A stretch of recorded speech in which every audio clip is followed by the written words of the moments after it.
बिस्मिल्लाहिर्रहमानिर्रहीम। अस्सलाम वालेकुम।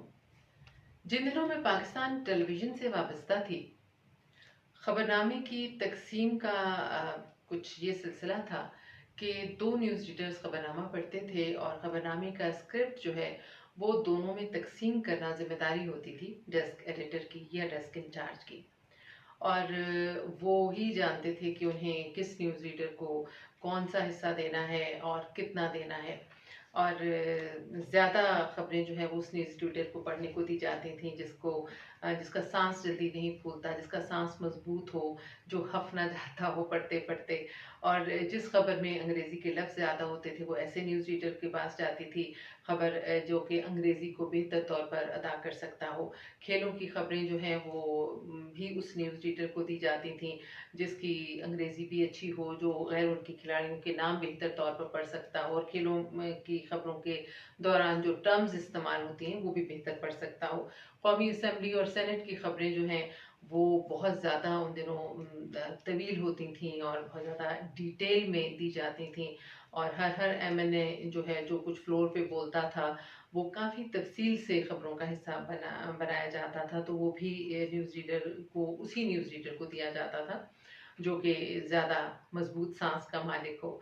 और अल्हम्दुलिल्लाह मेरी जो ड्यूटी है वो उन्हीं दिनों लगा करती थी। जैसे एक दिन काबीना का इजलास होता था, फिर ईसीसी की मीटिंग जिस दिन होती थी उस दिन भी मेरा खबरनामा होता था।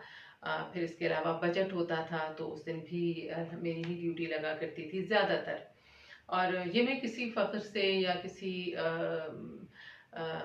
अल्लाह माफ़ करे गुरूर से नहीं कह रही, मुझे खुशी हो रही है ये कहते हुए कि ये एक तरह से इतराफ़ था मेरे काम का, मेरी मेहनत का। और जब भी मेरी ड्यूटी होती थी तो खेलों की खबरें तो वो मेरी ही ज़िम्मेदारी होती थी। हालाँकि खेलों से मुझे कतई कोई दिलचस्पी नहीं है, लेकिन मेरे मिज़ाज का ये हिस्सा है कि मुझे कोई भी ऐसा काम दे दिया जाए जो मेरी दिलचस्पी का ना हो, लेकिन अगर मुझे दे दिया जाए तो मैं उसको 100% इंसाफ के साथ बेहतरीन तरीके से करने की भरपूर कोशिश करती हूँ, नतीजा जो भी हो। खैर ये तो एक बार सबीले तज़किरा ज़िक्र आ गया इस बात का, इसको मैं किसी और अपने आपके साथ गुफ्तगू में शेयर करूँगी इन बातों को।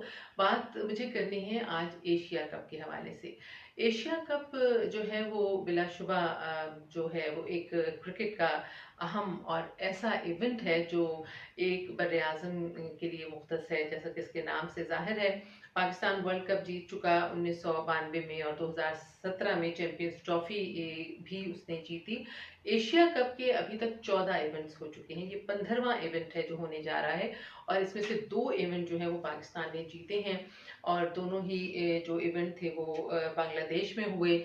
एक इवेंट जो एक मैच जो पाकिस्तान ने एशिया कप का जो फाइनल जीता उसके जो कप्तान थे वो मोइन खान थे और एक के जो कप्तान थे वो मिसबाह-उल हक थे। मज़े की बात ये है कि पाकिस्तान और जो भारत हैं वो अभी तक किसी भी फाइनल में आमने-सामने नहीं हुए हैं। इस बार जो ये 15वां इवेंट है एशिया कप का, ये होना था श्रीलंका में, लेकिन जो श्रीलंका की सिचुएशन है सियासी भी और माशी भी, उसकी वजह से इसको मुंतकिल करना पड़ा मुत्तहिदा अरब अमारात में। और ये भी आप जानते हैं कि ये दूसरी बार है कि ये इवेंट जो है ये T20 के फॉर्मेट पर हो रहा है। हमेशा की तरह इस बार भी पाकिस्तान और जो इंडिया का मैच है उस पर सबका फोकस है। शायकीन जो हैं वो बेचैन हैं, बेताब हैं कि जब आज शाम को ये टीमें मैदान में उतरेंगी, आमने-सामने होंगी, तो हर लम्हा टॉस से लेकर आखिरी गेंद तक इंतहाई सनसनीखेज और पुरजोश होगा। दिल की धड़कन और सांस का उतार चढ़ाव काबू में नहीं होगा। वैसे तो खेल में हार जीत जो है वो कारकर्दगी प्लस किस्मत की वजह से होती है, लेकिन जब मामला हो पाकिस्तान का और भारत का तो देखने वाले क्या, खेलने वाले क्या, कमेंटेटर भी और मीडिया पर्सन्स भी और इसकी कवरेज करने वाले सभी इस तरह से परेशान होते हैं, इतने बेचैन होते हैं इतने दबाव में होते हैं कि जैसे ये खेल नहीं कोई जंग हो। अगर हम कुछ पीछे देखें तो हमें पता चलता है, हम देखते हैं और हम में से बहुत सारे लोग इस बात को जानते भी हैं कि पाकिस्तान और इंडिया के दरमियान कशीदगी को दूर करने के लिए क्रिकेट डिप्लोमेसी की जो टर्म है वो इस्तेमाल की गई, शुरू की गई बल्कि। और सदर ज़ियाउल हक और वज़ीर आज़म यूसुफ रज़ा गिलानी जो है वो इंडिया चले गए मैच देखने के लिए, जिससे कि सूरत हाल की जो शिद्दत थी उसमें कशीदगी में जो है वो काफ़ी एक कमी आई और बर्फ़ काफ़ी हद तक पिघली। और आज भी अगर हम देखें तो जो मुतदिल मिजाज लोग हैं, चाहे वो फ़नकार हों, चाहे वो गुलकार हों, अदाकार हों, चाहे वो सियासतदान हों, चाहे कोई भी सरकर्दा शख्सियात हों, लिखने वाले हों, वो सब इस बात को मानते हैं कि क्रिकेट और सकाफत ये दो ऐसे शोबे हैं जिनको हम इस्तेमाल करके अपने मुल्कों के दरमियान जो सर्द महरी है, जो कशीदगी है, उसमें बहुत हद तक कमी ला सकते हैं। गुलजार का वो एक नज़म है, उसके कुछ ऐसे ही से अल्फाज हैं कि आँखों को वीज़ा नहीं लगता, सपनों की सरहद नहीं होती, बंद आँखों से रोज़ मैं सरहद पार चला जाता हूँ।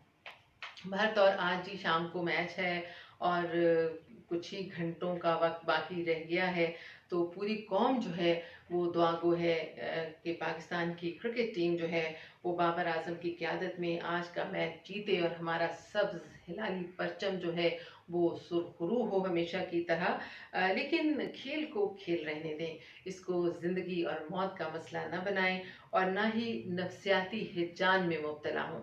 सिर्फ ये बात इस वक्त मैं आपसे कहना चाह रही हूँ, दिल से इसको न लगाएं, अच्छा खेलने वालों को दाद दें और हारने वालों को हौसला दें। कई बार नाकामियाँ जो हैं वो आगे बढ़ने के लिए पुश का काम करती हैं।